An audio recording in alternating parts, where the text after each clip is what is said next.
my name is Enid Bull, and I've been carrying that name for almost 60 years now.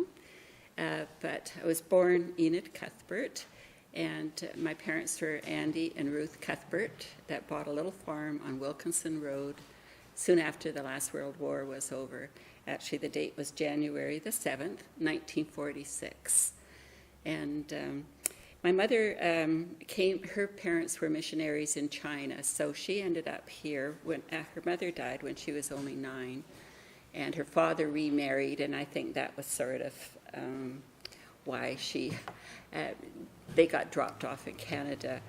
And so my mother was brought here 2 days before her 15th birthday to only see her father twice more in her life, and left to go to Victoria High School and speak English, and English wasn't her first language. So, but she always spoke with a little bit of a sort of English accent, I thought.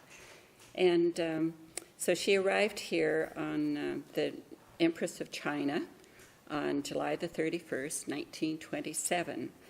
And my dad came from Scotland, and he arrived in Canada on June the 22nd, 1929, from Meagle, Scotland, which is a little tiny village there, but history runs through there. I've been to Scotland 3 times myself, and each time I go there, and I just have the strangest feelings when I go there. And I have a book put out by the Women's Institute in Scotland, giving the history of Meagle. And it's so interesting. All the names that you recognize from Scottish history have run through there or stayed there, or it's sort of a main road. It's close to Dundee. And my dad, I remember him telling me that he always, his older brother had come out ahead of him. And his mother and family kept saying, "Oh, you'll never go to Canada, you'll never go to Canada." But he started saving his money and putting that aside. And then 2 weeks before he was ready to come, he announced to the family he was leaving for Canada. And he never, ever once went back, which to me is so sad that he never did.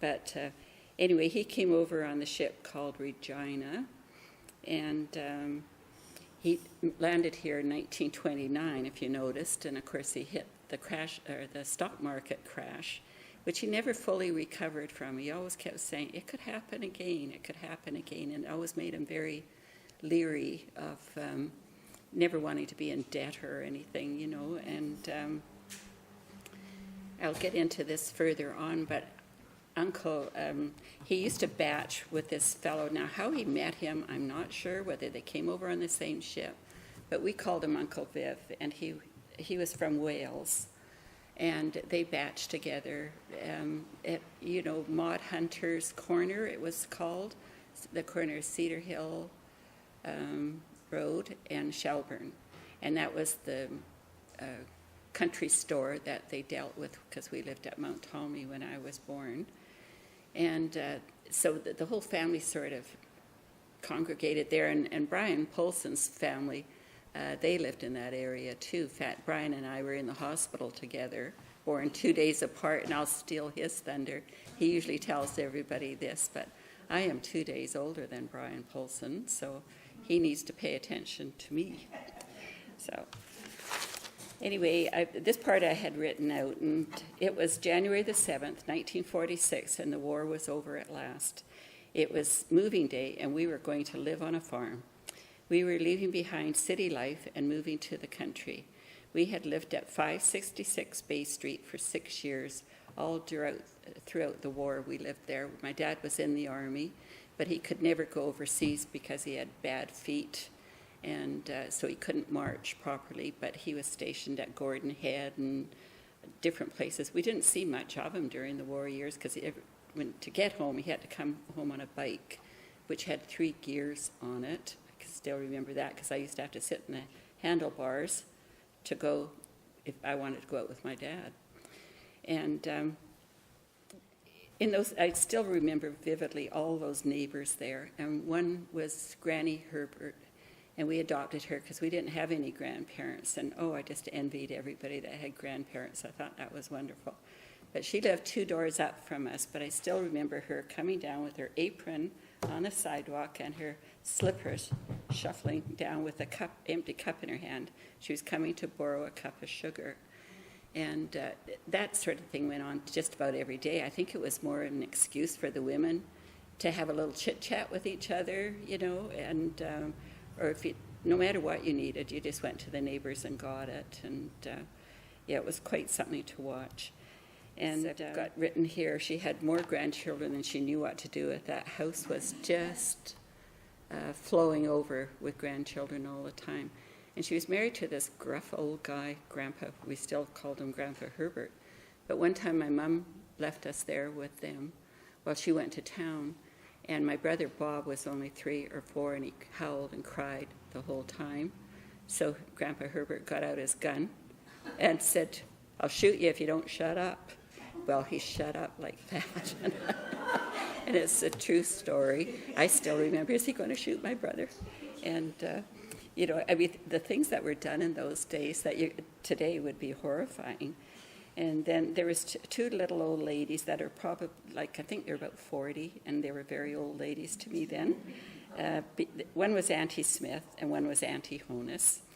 And they made ginger beer, and the iceman used to come to deliver a great big block of ice into the cold ice thing and out on the back porch, and how he could even lift it out with those big tongs that used to go around it and carry it all the way up those stairs.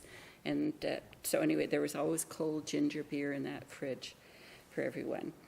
And the Smiths had 3 sons and all went to war. And I overheard Auntie Smith so proudly saying her son Stan had made 35 sorties over Germany. She was so proud of that. But for him to come back whole and fine was just amazing. And the older son, he was overseas too, and he also came back. In 1946, we had moved in January, and I don't even know what the date was, but it was the time I had gone in to spend a weekend with them because I had missed them so much, and my mom let me go. And all of a sudden, she had lived in a 3-story house, and all of a sudden the house started shaking like this, and Gordon, her husband, was sitting there reading the paper, and the paper was shaking like this, and his glasses had dropped down over his nose. And she said, "Come on, Gordon, we've got to get the bairn out." And so that was me, and he said, "No."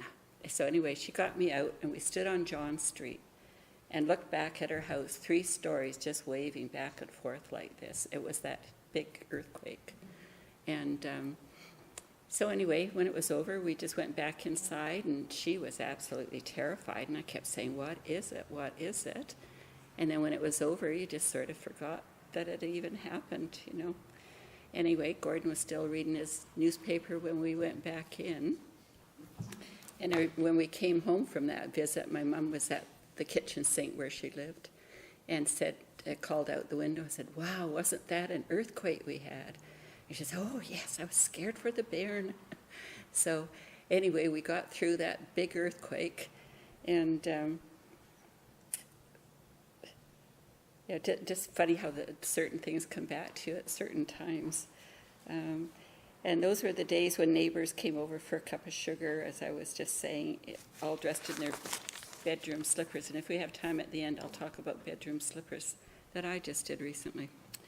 It was a rainy day, and this was the day that we moved. It was a really rainy day. And I can remember standing at the dining room looking out in my coat, all ready to go. There wasn't a stick of furniture left in the car, and I think Dan and I were left in the care of somebody else. And we were waiting for Mr. Jack Greenwood, who was the realtor at the time. He is very well known in Victoria. And he ended up with the insurance company at the top of Bay and Douglas Street there. Took over the bank in there. There used to be a bank when we lived there on Bay Street. And to come and drive us to our new home, and I was positive I'd never have another friend again in my life. I was leaving all my wonderful little friends behind, and it was so scary for me to think, oh my goodness, I won't have any friends anymore. And when we reached 4462 Wilkinson Road, we just ran wild, because here's this great big old barn of a house, and big chicken houses, and lots of little sheds and everything. Well, we jumped out and went just running all over the place and ran up the stairs. And when we looked at the kitchen floor, it was all worn out underneath the sink. And it stayed like that for many years, actually.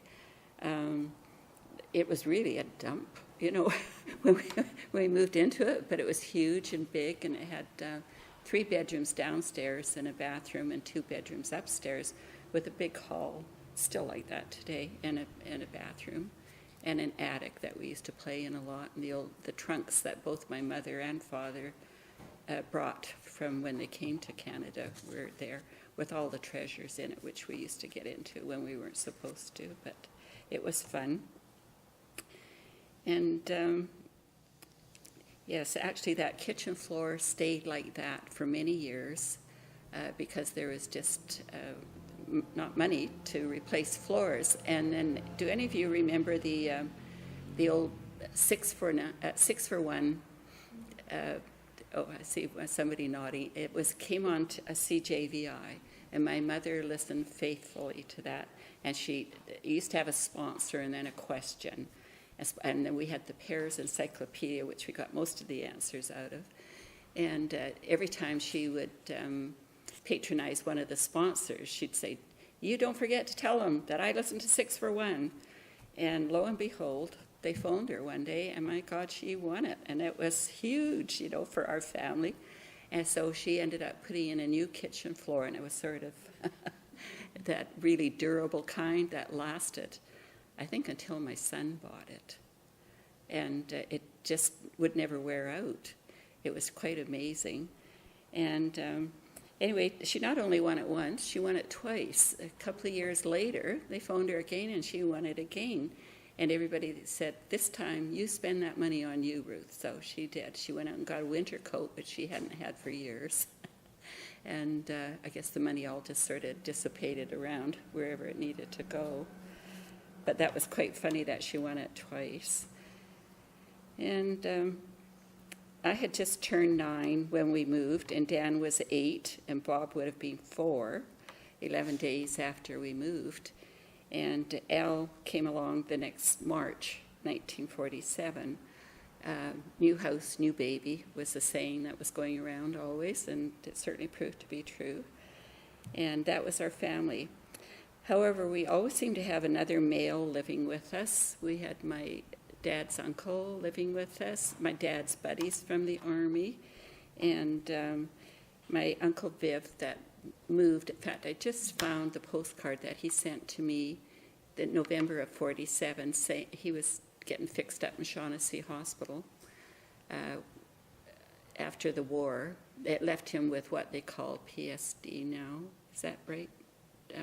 Anyway, he shook, shell shock is what we called it then. And so anyway, he was partners with my dad in the farm at that time. And I just shadowed him everywhere he went. I just loved him to death. He was so quiet and patient, and this beautiful Welsh singer.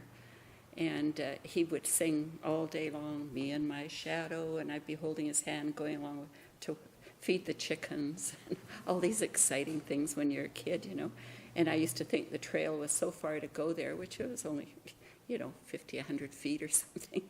But it seemed like a long ways then. And he had batched with my father before the war, and I guess maybe they made the pact that they would get a little farm together after the war was over. And then there was another old vet, Albert, who lived with us for many years. He was a cook in the Army. He never married, but I can't remember exactly when he showed up, but he lived with us for years. And he was very good at doing the Christmas dinner, taking over all those things, and he used to grow the beans. But when he got paid, he'd make a trip to town for the weekend, and we never saw or heard from him.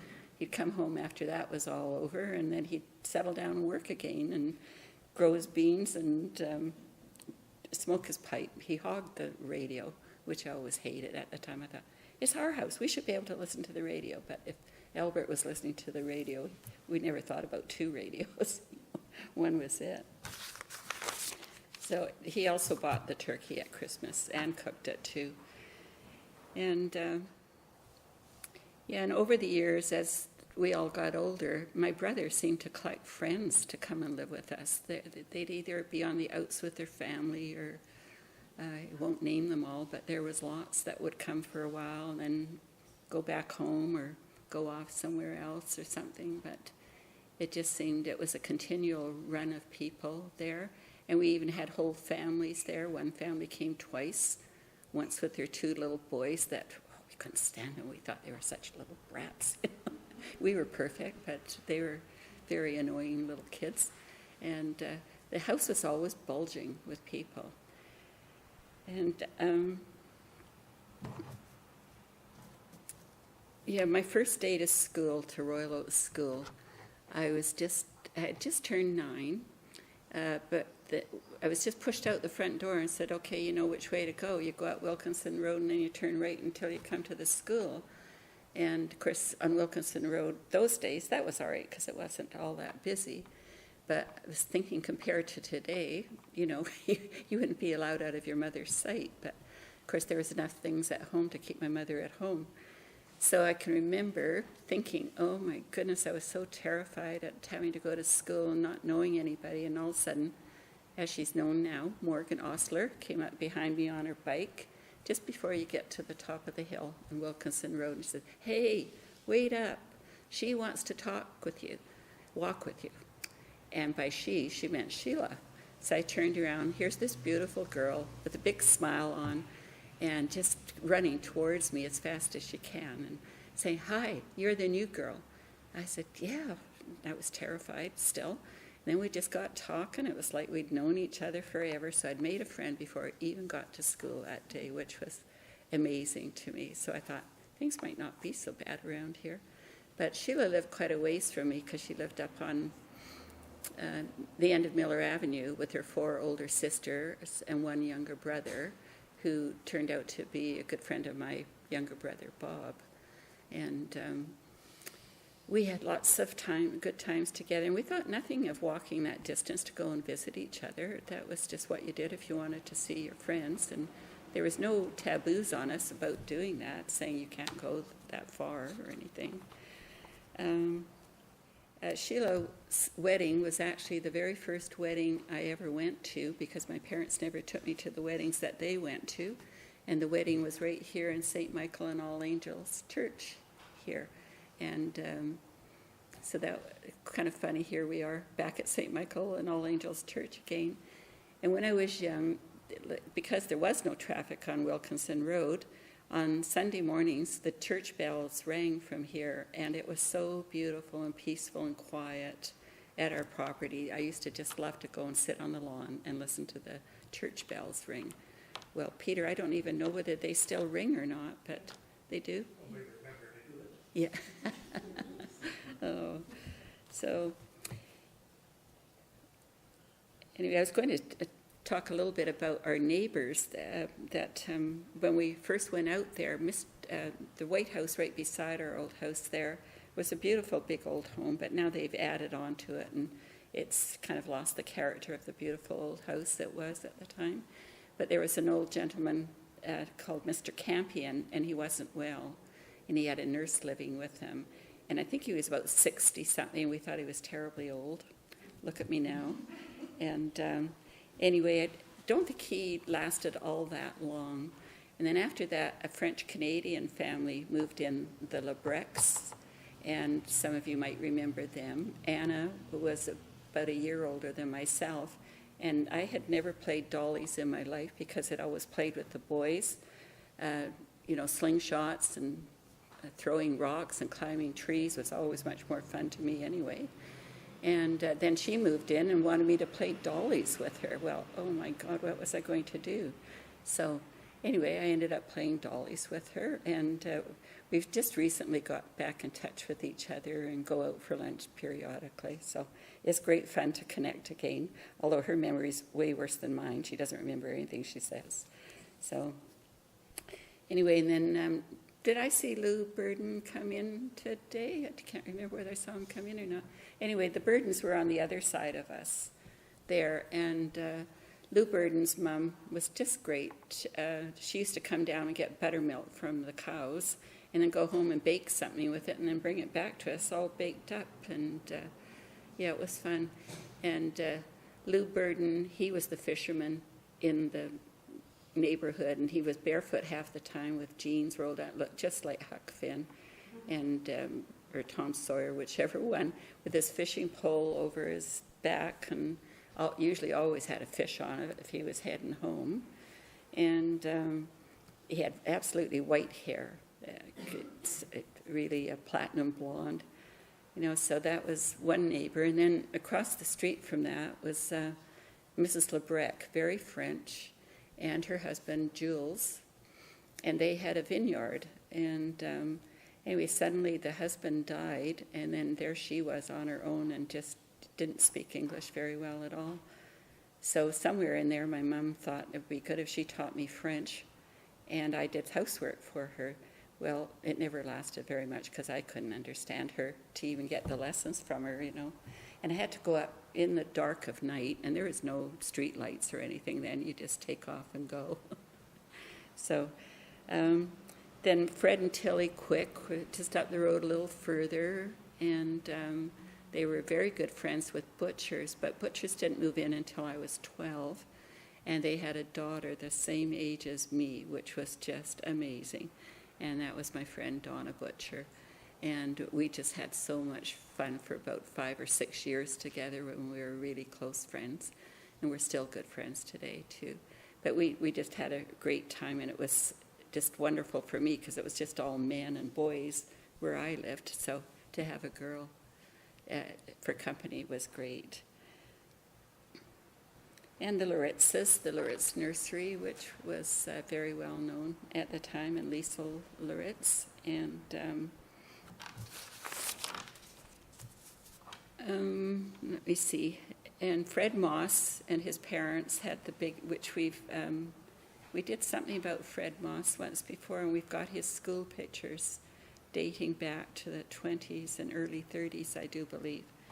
And he and his parents used to grow beautiful gardens there with a lot of beans, and the Scott girls used to go and pick crops there. But as Sheila said, they just picked enough to get enough money to go to Beaver Lake and spend it all. Then they were done for the day, you know. And then we had Mr. and Mrs. Matthews that were almost at Miller Avenue there. And they're an older couple, and I don't believe they ever had children. And he used to grow beautiful hops and made his own beer out of them. Well, one year our horse Jack got loose, and we got a phone call, and Jack had eaten up all the hops. And he was threatening to sue my father for letting the horse get loose, and it was very uncomfortable times for a long time around there. But that sort of thing happened quite often. The animals got out, and off they went. So anyway, then the Williamses, Eldred, Peter, Sharon, and Naomi lived down the other end of Miller Avenue there. And we also had a dairy right at the top of the hill. It was called Gainers, I believe, when we first went there. And later on, the Gibson boys moved in there with their dad, Lou Gibson, who ended up with a garage on Quadra Street. But Lou lived there with his 3 sons because his wife was sick with, was in a solarium from polio, and he raised those 3 boys himself, Doug and Don and Ernie. Maybe you recall those boys. Yeah, and what a great family they were. Ernie was always happy and used to give us a ride to school whenever he could. And then we also had the Ridgeways. They moved in next door where the Lebrecs had been, and she turned that into a bed and breakfast, or a place for older folks, nursing, because she had a nursing degree, that's right. And so she used to come over quite a lot to get cream for their coffee, etc. And he worked for one of the shoe stores in town, but everybody caught the bus to go to work in those days. That was, you know, quite, not too many people had cars, etc. So, and one time in high school, Donna Butcher and I had to write a story on Royal Oak. And so we went up to interview William John Quick and his wife Esther Carmichael, and they were Saanich pioneers, and he died December the 10th, 1952.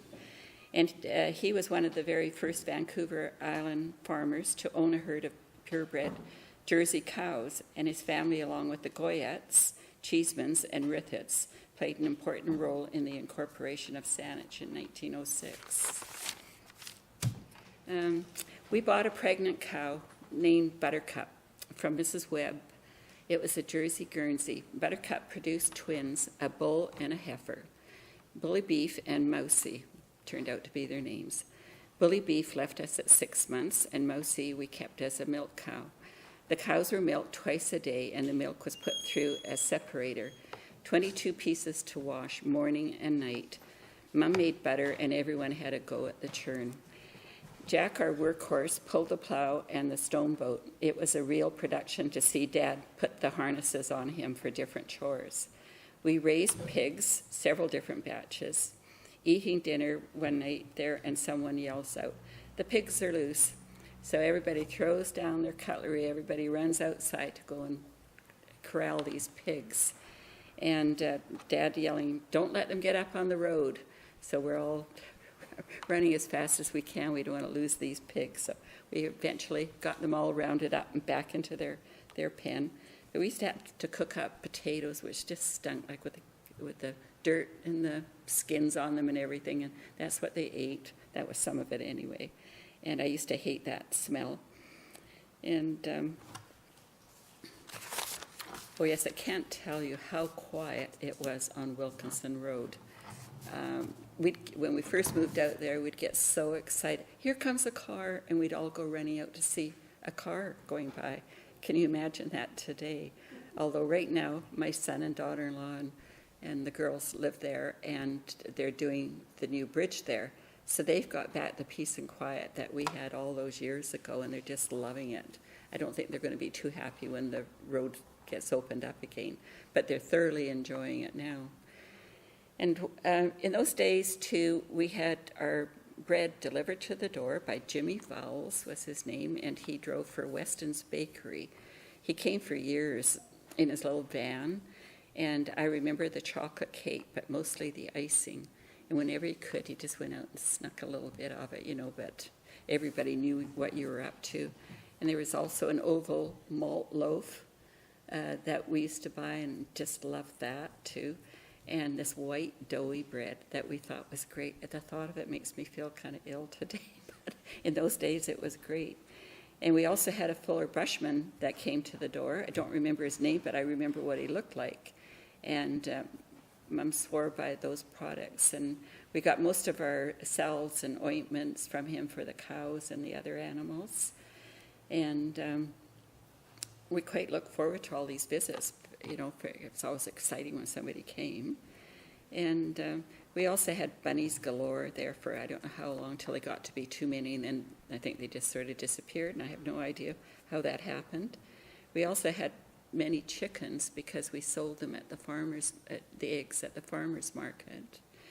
And I hated the chicken house. Oh, it just made me crawl. I'd have to run in and run right back out. And we also had to candle the eggs. A lot of people wouldn't even know about that now, but we had a little scale, and it was pee-wee, small, medium, and large, and each one had to be washed with steel wool and candled, and that was my job. And I had asthma and hay fever, so I'd be sneezing and crying away and making a big to-do of it, trying to get out of it, but it never worked. And but we would sell these at the farmer's market, so they had to be just so. And washing the vegetables for market, which was twice a week, Wednesdays and Saturdays. Saturday, of course, being the big day, but Wednesday we did too. But we had to get the vegetables all ready, wash up all the carrots and put them in a bundle of, I don't even remember what the weight was, but we had a little, actually the scale is still down there on the farm. We had to weigh each one, and we had beets to do and green onions. And I think beans we just did out of a box or something. But anyway, we used to have these great big tubs that we filled with water and washed them all. And Dan and I got that job most of the time.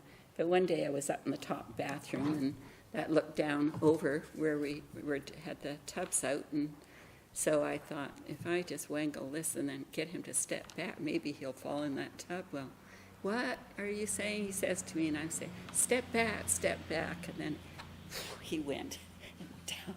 I laughed so hard I almost fell out that window, but of course I've never lived it down quite with him. But it still makes me laugh to think about it, that he was so gullible that he listened to me and did it. So. And also, I remember the day my dad brought home the old Essex. It was a 1929 blue box, and my dad couldn't drive at all. I don't know how he got a driver's license. Maybe it wasn't necessary in 1946, but he jumped down the driveway. And of course, we all went running out to see this brand new vehicle to us. Anyway, he was so happy, just grinning from ear to ear to have this car, because that was such a step up, to have this. And cars definitely weren't for going for a drive in our house. They were, for a purpose. The poor old thing, it ended up rusting right out behind the barn before it finally ever got moved at the end of its days. And finally, Dad got a little truck to transport the produce into the farmer's market. And we used to go delivering eggs after the farmer's market to all these people. And my dad would talk to each one, and I'd be sitting there thinking, why do I have to go here? But I did, of course. And he'd go to see all his old friends. How we ever made any money on that, I don't know, because, we were practically away. And but I think it was more of a social thing with him. But that's what we did after Saturdays at the market. And do you remember the farmer's market? It was like a huge big old greenhouse. It had huge big ceilings on it. It was really beautiful, that sort of the echo in it. And all the different farmers from around different areas went there for their produce. And I don't know how long we did it, a few years though. And it was situated west of Douglas Street, between Fisgard and Cormorant. And it's now the Centennial Square next to Victoria. It was next to the original Victoria Police Station. And opposite the Chinese school that Grace Chu used to go to after school. I remember her going into Chinese school after school was over. And there were just a few of the people that used to have stalls in there. Now, Jack, I'm glad you're here, because I remember a Mrs. Burge, I think that was her name, that sold candies and chocolates in at the farmer's market. Would that be related to you, or have I got the name wrong? No? Okay. Burgess just came to me. Mrs. Burgess. She made her own chocolates and different candies, and she was just the perfect grandma-looking lady there. And sometimes I got to go and get a chocolate from her. So, and then Mrs. Webb, that we bought our cow from, that lived in the Prospect Lake area, she used to come and sell her Devonshire cream, and there'd be lineups to get her Devonshire cream. Then once that was gone, her market was pretty well done. But it was really interesting to look back at all the different ones that were there. There was the Hubbard's Butchers, who now, the descendants of them now run the Red Barn on West Saanich Road. And they have some of these old pictures of them up there on their walls when they had their stalls in the market. And there was a couple of brothers there. And they sort of had a bigger stall all against the side wall there. And everybody was always very jovial, it was great. And then there was the Barkers, and I kind of adopted them as grandparents too, because I just liked the looks of them. And there's a wonderful picture of them out at the Saanich Pioneer Society. His name was Bill, but I can't think of what her name is. And they had it up on the wall several times. It's a lovely picture. And there was a couple of other butchers that had a stall right opposite our stall. And one of the brothers there, he had just come back from the war, and he'd been in the submarines. And I remember his brother coming over and talking to my dad and saying, you should see him hit the floor when the alarm goes off in the morning, because he was still under his Navy training. And then there was a lady that sold natural juices, both vegetable and fruit. And I can still remember her face, but not her name. And I can remember trying vegetable juices, and then I had to drink it because she was sitting there with a smile on her face watching me to see how much I enjoyed it. And I didn't enjoy it at all. I probably love it now. And then there was Gavin Jack, whose property was at the corner of Royal Oak Avenue and where Blenkinsop starts, and now his son, or grandson actually, is out on Island View Road, the Jack family out there. But I used to work for Gavin Jack because he had other things to do, and he looked over, and because his stall was right next to ours, and he said to my mom one day, "I'd like her to come work for me."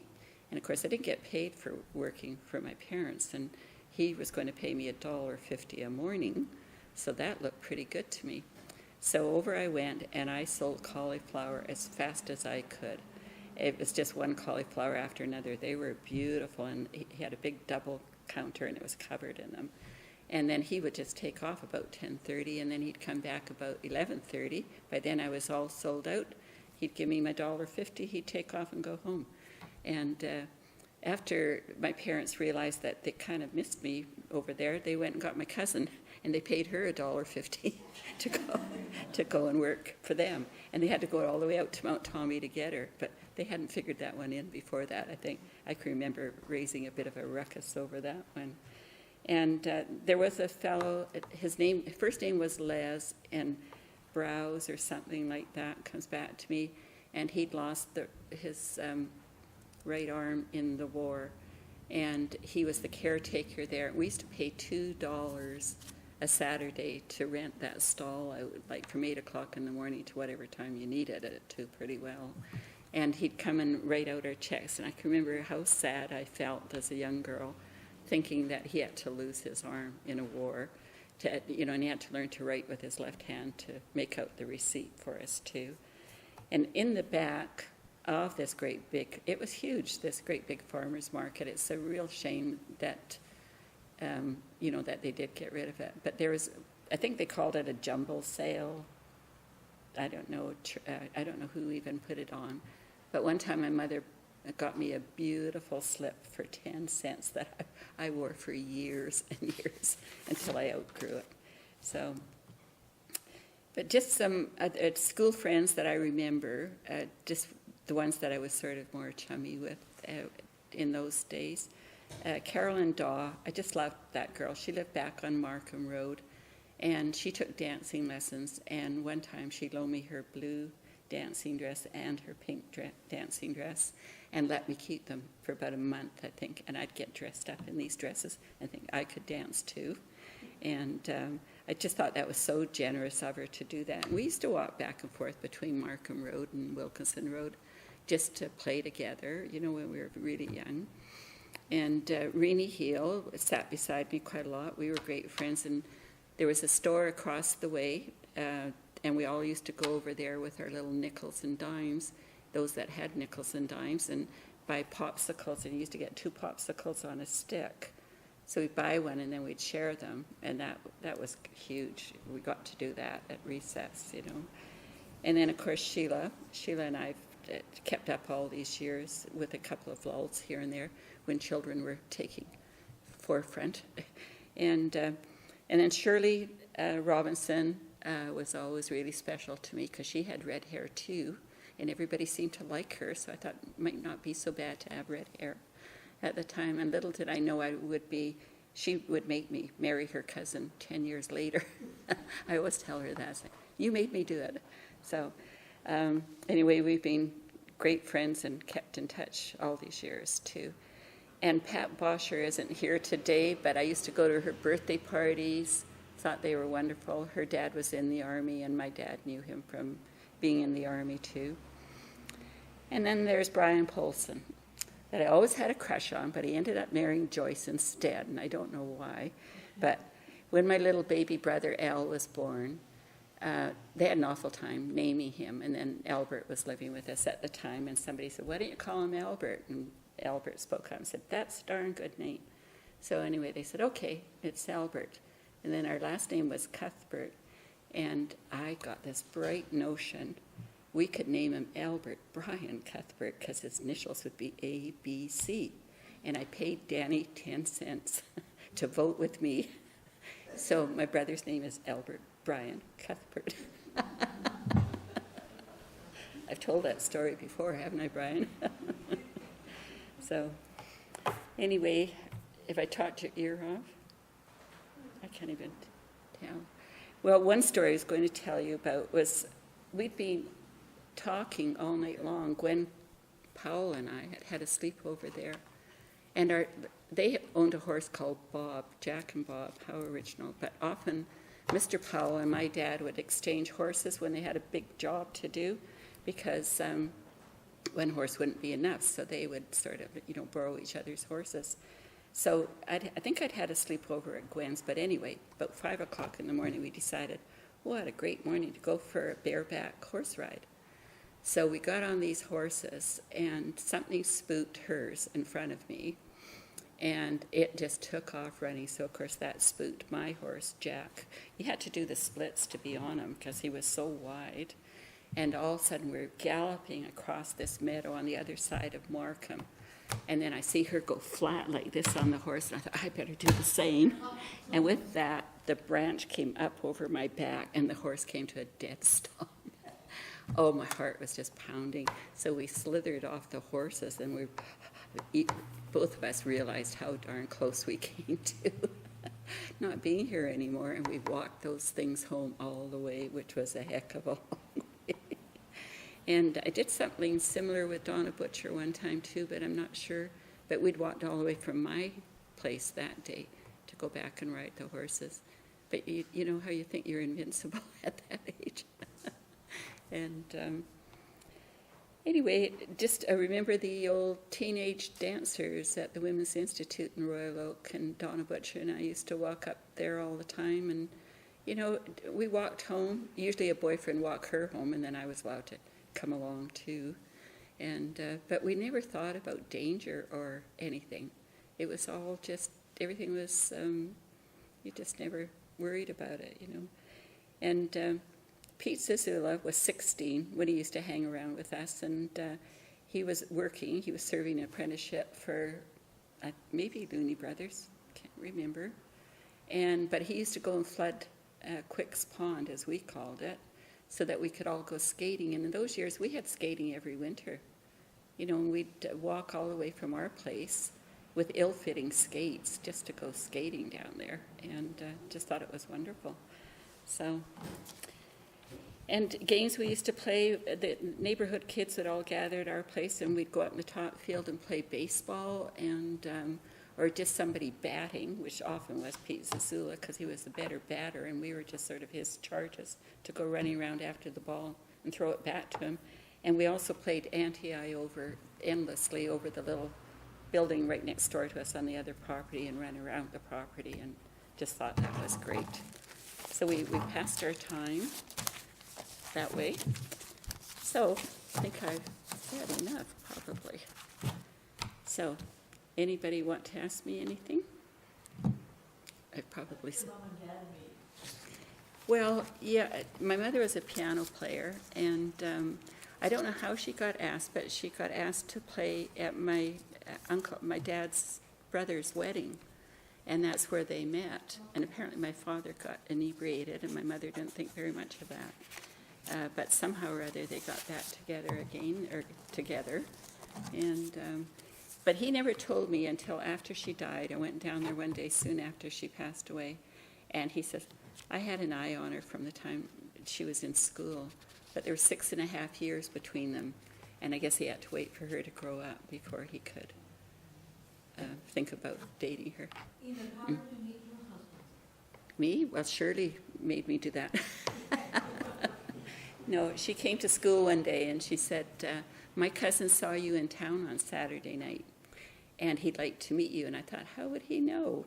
But apparently I'd been talking to Marlene Hurst, she was at the time, and he figured he knew where Marlene went to school because they were sort of related. And he thought I was blonde. He didn't find out till he met me that I had red hair. And so she said he'd like to come and take you home one day from school.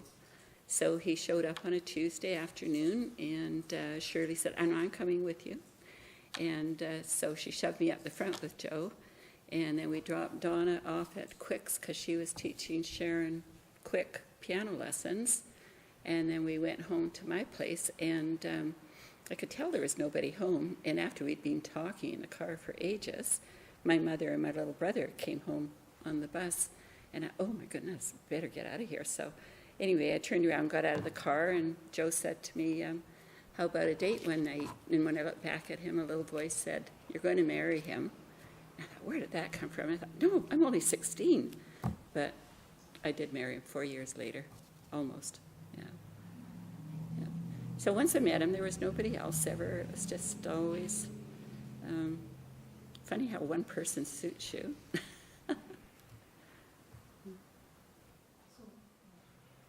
Okay, can I stop now? Okay, I've done it. No, don't you dare. Brian's not allowed to talk.